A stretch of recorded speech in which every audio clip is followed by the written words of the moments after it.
كشف الآن كل شيء. إسبانيا تبدأ خطوة خطيرة بالقرب من السواحل المغربية. نايضة قربالة عاجل. الملك محمد السادس يرد بقوة على خطوة الإسبان، وهذا ما يجري بالتفصيل في سابقة من نوعها. وزير خارجية إسبانيا بزيارة مستعجلة إلى المغرب، فماذا يجري بين المغرب وإسبانيا؟ خطوة غريبة يتخذها تابون اتجاه القارة الإفريقية. شاهدوا ما الذي يحدث من جديد. البطلة المغربية ابتهال أبو السعد التي خسرت وظيفتها وتم طردها من كندا فقط لأنها دافعت عن القضية الفلسطينية، في حين أن أصدقائها بذات الشركة جزرين وفلسطينيين لم يتضامنوا معها. اسمعوا هذه القصة المؤثرة عن ابتهال أبو السعد. مفاجأة من العيار الثقيل. رسالة شديدة اللهجة لرئيس سبتة المحتلة. رئيس سبتة المحتلة يجب عليه أن يستقيل. ماذا يجري؟ مرحبا، معكم بالبيس باسل شويك. إن شاء الله تكونوا بخير جماعة، بصحة بسلامة. منذ أيام معدودة شاهدنا الأزمة حول سبتة المحتلة. الإعلام الإسباني قال أن هناك قنوات جزائرية على مواقع الواتساب هي التي تورطت بما جرى بأحداث سبتة، واليوم نقول أن إسبانيا هي الأخرى متورطة بما جرى بأحداث سبتة المحتلة. لماذا نقول ذلك؟ لأن القناع سقط عن أولاد بورقعة.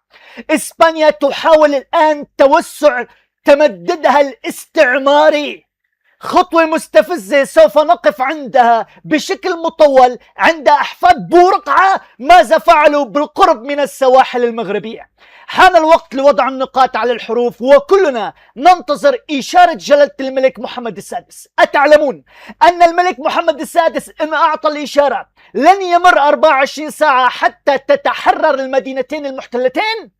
حان الوقت لكي نتغدى في سبتة ونتعشى بمليليا. فما هي آخر التفاصيل والتطورات؟ دعونا نذكر بالضغط على زر لايك ليصل هذا الفيديو أكثر من 10,000 لايك، ولكي يترجم ويفهم أولاد بورقعة ما الذي يجري بالتفصيل. دعونا نكتبها بالتعليقات. تحية كبيرة. نبتدئ بهذا الخبر. تحية كبيرة لفوزي لقجع، الرجل المناسب بالمكان المناسب. لماذا بدأنا بهذه العبارة؟ منذ بضعة أسابيع برشلونة كان يريد قيام بمباراة ودية داخل المملكة المغربية.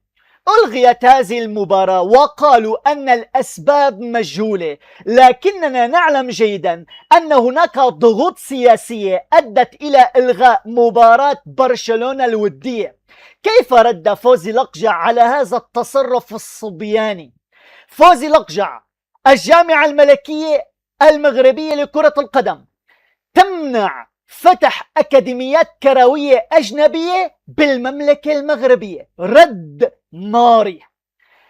يأتي هذا القرار بإطار حرص الجامعة الملكية المغربية على تعزيز منظومة التكوين والتأطير الوطني وترسيخ استقلالية الأكاديميات والمدارس الخاصة وضمان انسجامها مع التوجيهات الاستراتيجية الوطنية الرامية إلى تطوير كرة القدم المغربية.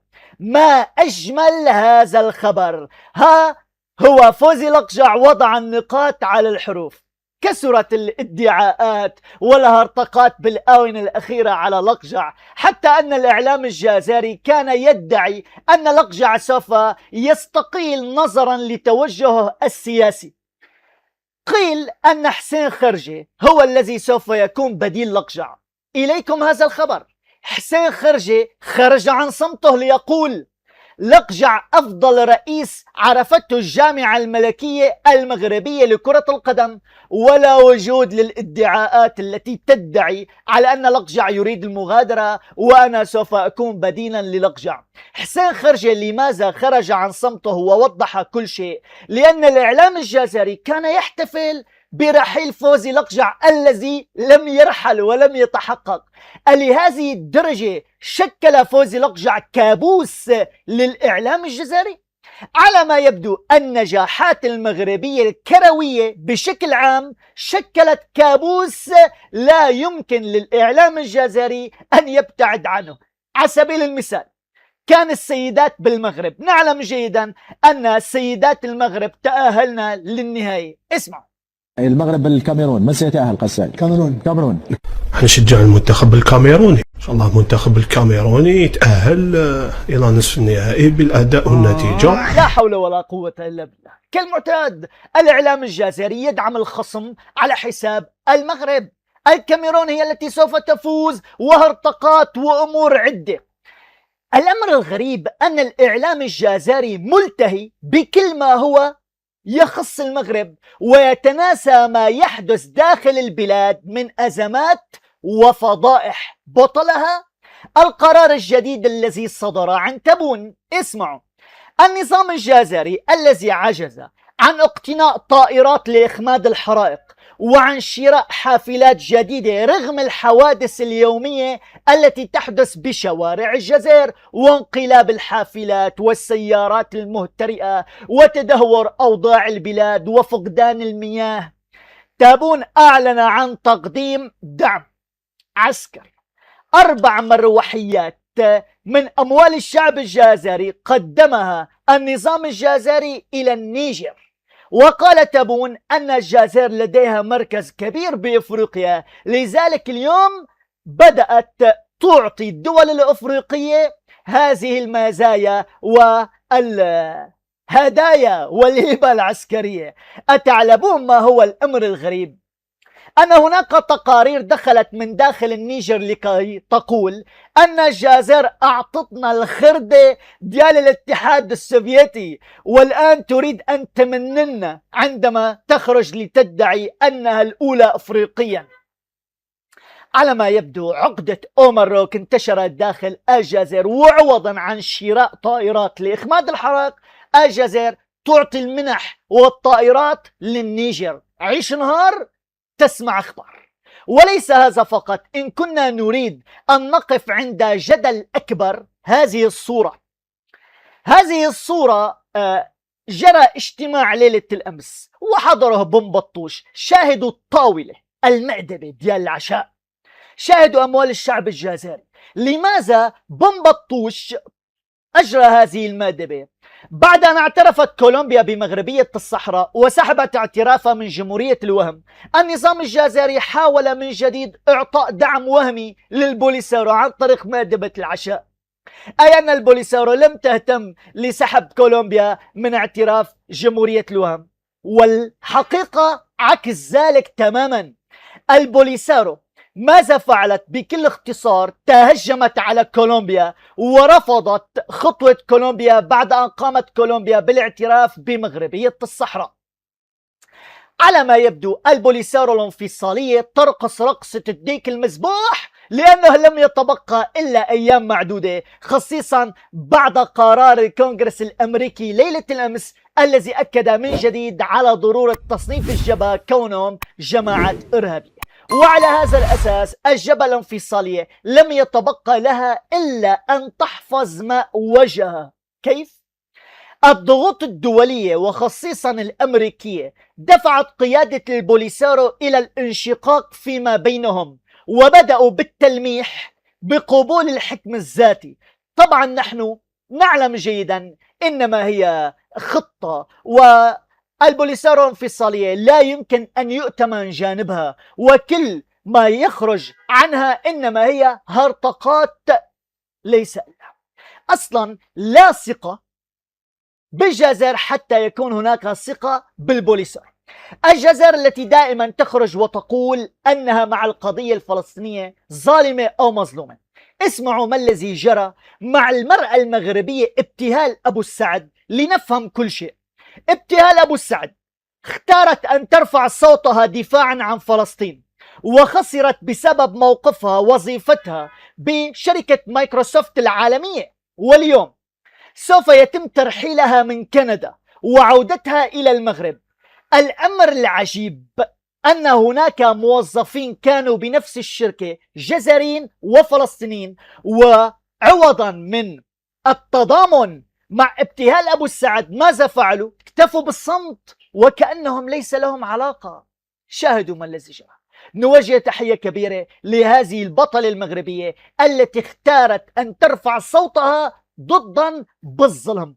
طبعا نحن نعلم جيدا أن القضية الفلسطينية كما قالها جلالة الملك محمد السادس تماثل القضية الأولى للمغاربة التي هي الصحراء المغربية. ولا ننسى أبدا قضيتنا سبتة ومليليا المحتلتين. وجهنا تحية كبيرة لابتهال المغربية، نوجه تحية أخرى لهذه البطلة الأخرى المغربية التي علت صوتها ضمن الجموع وكانت حولها نساء من إسبانيا.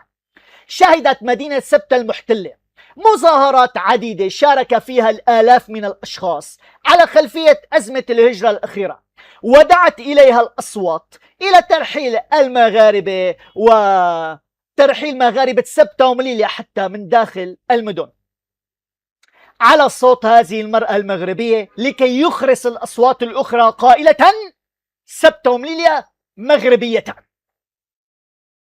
مشهد اختصر بلحظات موقف مغربي واضح من قضية سبتة المحتلة التي يرى المغاربة أنها جزء من التراب الوطني مهما طال الزمن.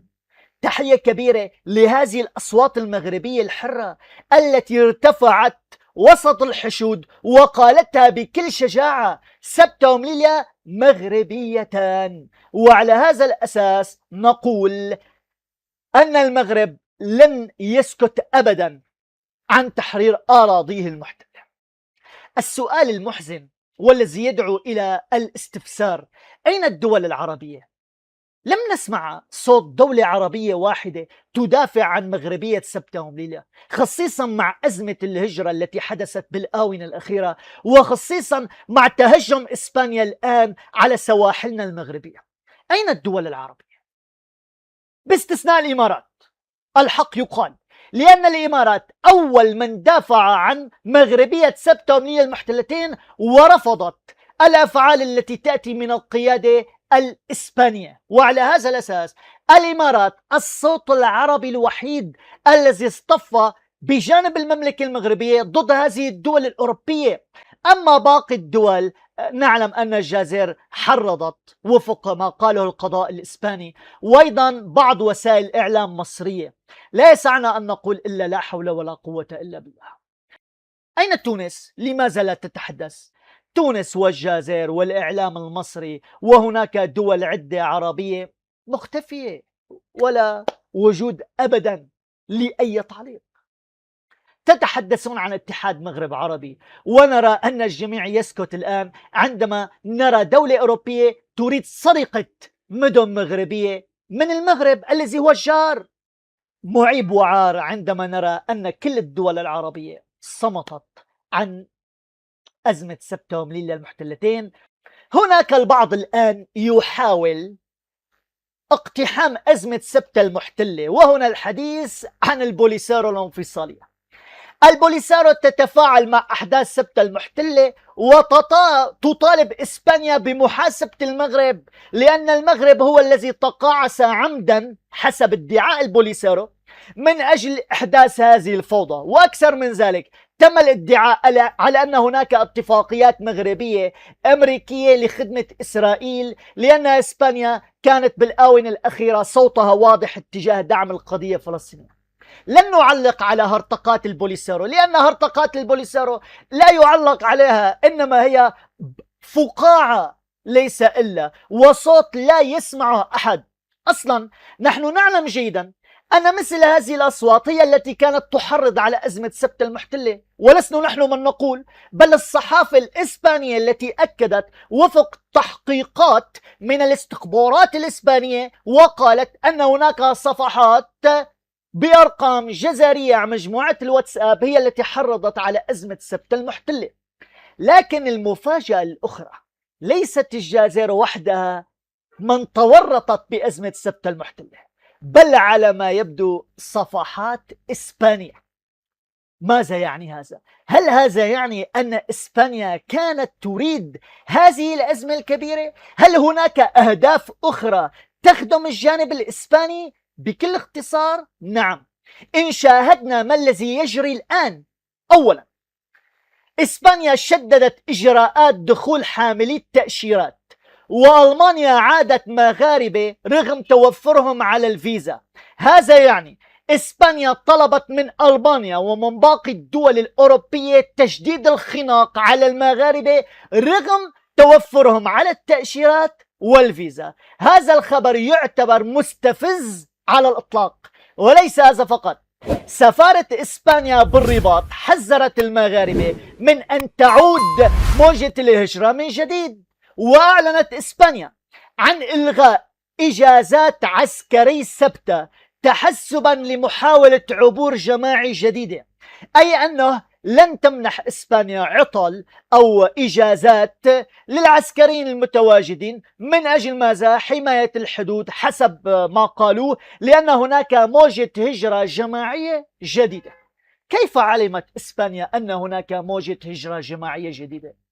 ما الذي يحدث؟ زد على ذلك، أين من اعتقلهم الأمن الإسباني وقال أن هناك من حرض على هذا الهروب الجماعي أو الاقتحام وهذه الأزمة حول أزمة سبت المحتلة؟ أين الشخصيات التي تم اعتقالها؟ ولماذا هذه السرية التامة بالتحقيقات الإسبانية؟ زد على ذلك، رئيس سبت المحتلة عاد لاستفزازاته من جديد ودعا مدريد إلى اعتقال جميع المهاجرين وترحيلهم على أقصى سرعة ومحاسبة المغرب لأن المغرب خان ثقتنا. رئيس سبت المحتلة من يظن نفسه؟ هل يظن أن المغرب يعمل لدى إسبانيا؟ المغرب ليس شرطي عند أوروبا، قالها ناصر بوريطة بما سبق ونعيدها الآن. على إسبانيا أن تعلم جيدا أن المغرب يعمل وفق اتفاقيات سواء تجارية، عسكرية، اقتصادية، أمنية بما يخص الحدود والإجراء. وعلى هذا الأساس تصريحات رئيس سبتة المحتلة المستفزة دعت اليوم أصوات تطالب بأن يقدم استقالته وبشكل فوري، لأن رئيس سبتة المحتلة بات يشكل تهديد للعلاقات المغربية الإسبانية. يخرج ويعلق، يستفز المغاربة، يحاول الإساءة للمملكة المغربية. إذن رئيس سبتة المحتلة اليوم عليه نقطة حمراء وهناك مطالب برحيله. طبعا إسبانيا بالنهاية لا تريد أن تخرب علاقاتها مع المغرب، ولذلك وزير خارجية إسبانيا يبرمج زيارة مستعجلة إلى المغرب وأيضا إلى سبتة المحتلة بأعقاب أزمة الهجرة الأخيرة. وزير خارجية إسبانيا بقدومه إلى المغرب يطرح سؤال اليوم: هل هذا يعني أن الحكومة الإسبانية ترفض ضمنيا كل الذي يأتي من الأحزاب المعارضة الإسبانية؟ على سبيل المثال حزب فوكس الذي يدعو إلى التحقيق القضائي مع بيدرو سانشيز بشأن سبتة المحتلة. ما الذي نفهمه من هنا؟ الأحزاب المعارضة الإسبانية تحاول الإطاحة ببيدرو سانشيز على خلفية أزمة سبتة المحتلة، ولأن إسبانيا مهتمة بعلاقاتها مع المغرب لا تريد أن تخسر هذه العلاقات. مثلا بحال رحل بيدرو سانشيز، بحال وصول رئيس آخر للحكومة، زعيم المعارضة الإسبانية أعلن أن المغرب أول وجهة خارجية له.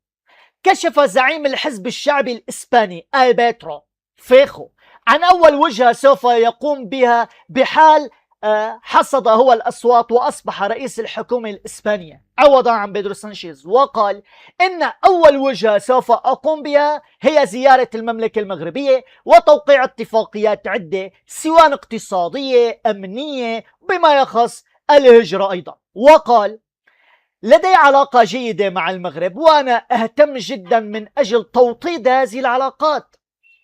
عندما نرى زعيم الحزب الشعبي الإسباني المرشح لخلافة بيدرو سانشيز يتودد بهذا الشكل من المملكة المغربية، يطرح سؤال اليوم: إذن الأحزاب المعارضة الأخرى لماذا تنشر الأكاذيب على المملكة المغربية؟ لماذا يتهجمون علينا؟ لماذا يقولون أن نهائي كأس العالم 2030 سوف يكون بإسبانيا أو سوف ننسحب؟ هل المعارضة الإسبانية هناك عدة أصوات تديرها وتسيرها أم ماذا؟ زعيم الحزب المعارض الإسباني يتودد منا، وهناك أصوات أخرى تتهجم علينا. عندما قلنا أنهم هددوا بأن يكون نهائي المونديال بإسبانيا وإلا سوف تنسحب إسبانيا، هل تستطيع إسبانيا أن تفعلها؟ طبعا لا. وهذا التصريح تحاسب عليه الأحزاب الإسبانية المعارضة لأنه ابتزاز صريح. تخيلوا معي، إما أن نحتضن النهائي أو ننسحب. الفيفا لن توافق على هذه المازلة، ولهذا نقول أن هناك أصوات معارضة إسبانية تخرج بتصريحات غير عقلانية ولا يمكن لا أن نصدقها ولا أن نتغاضى عنها، لأن هذه الأصوات تؤذي العلاقات المغربية الإسبانية. خصيصا عندما نرى أن إسبانيا تحاول بدء خطوة خطيرة بالقرب من السواحل المغربية، استفزاز لا يمكن السكوت عنه على الإطلاق. وبعد هذا الاستفزاز الذي سوف نقوله الآن، من يتفق معي أن أولاد بورقعة يجب إعطاهم العصير في برميل كبير فليضغط على زر اللايك لينتشر هذا الفيديو، ودعونا نتابع. تحرك عسكري إسباني قرب المدن المحتلة. هل تريد مدريد استعراض قوتها العسكرية البحرية؟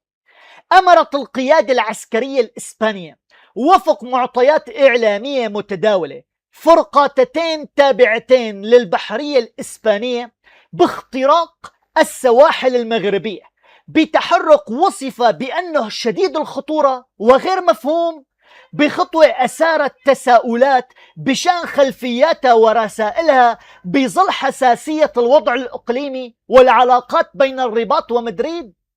وتشير مصادر إسبانية إلى أن الحكومة والجيش الإسبانيين يحاولان من خلال هذا التحرك استعادة ثقة الناخبين الإسبان عبر ما يشبه استعراض للقدرات العسكرية، أي أن إسبانيا تحاول أن ترينا عضلاتها.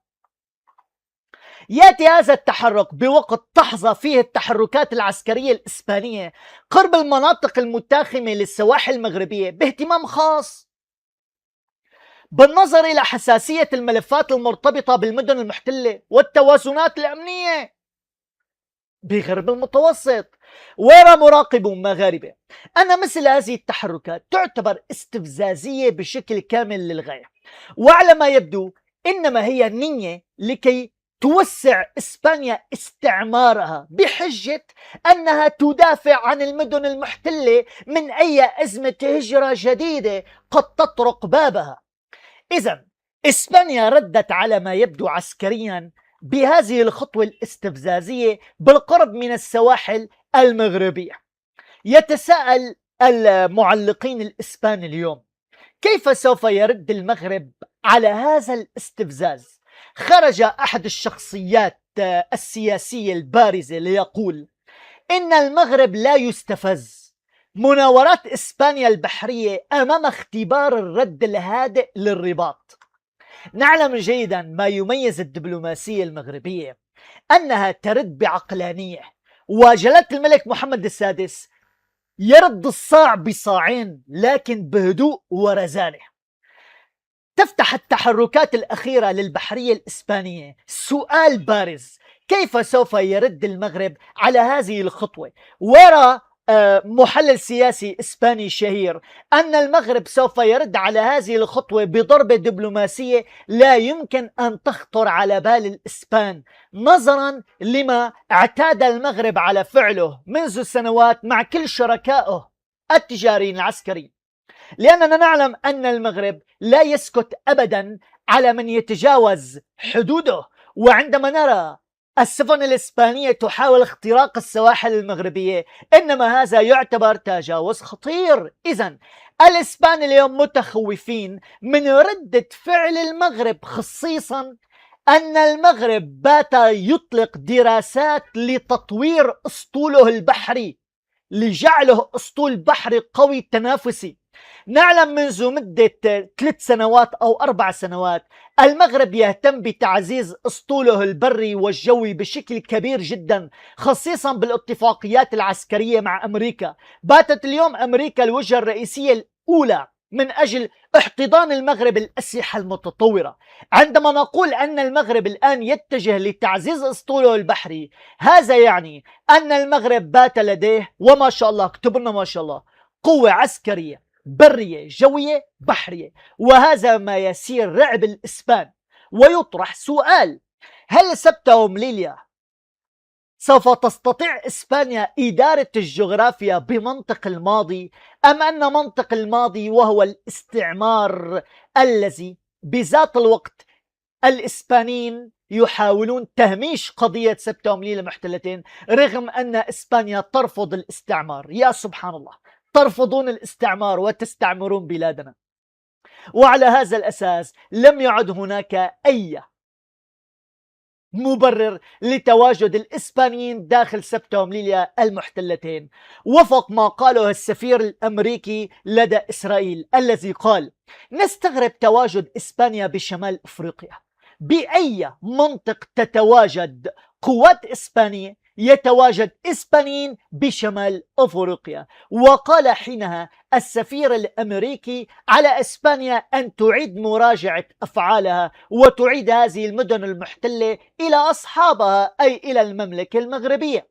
مجرد القول أن أمريكا التي تعتبر اليوم أقوى دولة بالعالم تدعو إسبانيا إلى إعادة هذه الأراضي المحتلة إلى المملكة المغربية، على ما يبدو اقتربنا كثيرا من أجل فتح هذا الملف وبشكل جدي. حان الوقت للأمم المتحدة أن تضع النقاط على الحروف، وحان الوقت أن يعود أولاد بورقعة لماضيهم ويعلمون جيدا أن أسيادهم المغاربة وسبتة ومليليا المحتلتين مغربيتان ولا يمكن أبدا التنازل عنها. لطالما قلناها سوف نتغدى بسبتة ونتعشى بمليليا دون أطلاق رصاصة واحدة. أسرتم هذه الفوضى بما يخص أزمة الهجرة، والآن تتوسعون حول السواحل المغربية. هل هذه صدفة؟ على مواقع التواصل الاجتماعي ينتشر خبر مفاده أن إسبانيا متورطة مع الجزائر بهذه الأزمة من أجل ماذا؟ هذه اللحظة أن يتم التوسع الاستعماري تحت ذريعة نحن مضطرين من أجل حماية حدودنا. هل أصلا سبتة ومليليا حدود أوروبية حتى تدخلون هذه القضية لدى الاتحاد الأوروبي وتجلبون دول الاتحاد الأوروبي مجتمعة على المملكة المغربية؟ ويجب الإشارة بالنهاية إلى أن هناك انتقادات لاذعة للأحزاب المغربية نظرا لاستغلالهم أزمة سبتة ومليليا المحتلتين من أجل حصد الأصوات والفوز بنتائج الانتخابات على حساب هذه الأزمة التي تندلع بالعلاقات بين المغرب وإسبانيا، والأزمة التي دقت الأبواب أولهم بنكيران. هناك استياء شعبي كبير اليوم من قبل المغاربة على بنكيران لأنه حاول استغلال أزمة سبتة ومليليا محتلتين، بل أكثر من ذلك هدد بحال لم يفوز بالانتخابات سوف يدعو للفوضى داخل البلاد. لا يسعنا أن نقول إلا لا حول ولا قوة إلا بالله. وما تفعله الأحزاب المغربية بات يسير استياء جل المغاربة، خصيصا استغلال أزمة داخل البلاد من أجل النجاح بالانتخابات. معيب وعار عندما نرى أن كل الدول العربية صمتت عن أزمة سبتة ومليليا المحتلتين، ونحن نشاهد كيف أن إسبانيا تحاول سرقة هذه المدن من المملكة المغربية. من وصل معي لهذه النقطة الحساسة بالفيديو، هل أنتم معي أن إسبانيا وراء هذه الأزمة لكي توسع نفوذها الاستعماري، عندما نشاهد الآن أن سفنها تريد أن تتجاوز سواحلنا المغربية؟ أم هذه التقارير تبالغ بعض الشيء بما تصدره؟ اكتبوا لنا آراءكم بالتعليقات لأن آراءكم مهمة للغاية، والضغط على زر لايك لينتشر الفيديو ويحقق نتائج إيجابية. حفظ الله المملكة المغربية، كل الحب وطن. سلام. نشيدنا على الدوام ما قاله المولى الإمام أبناءنا إلى الأمام، فكلنا فدا الوطن. يحيى الملك يحيى الوطن، يحيى الملك يحيى الوطن.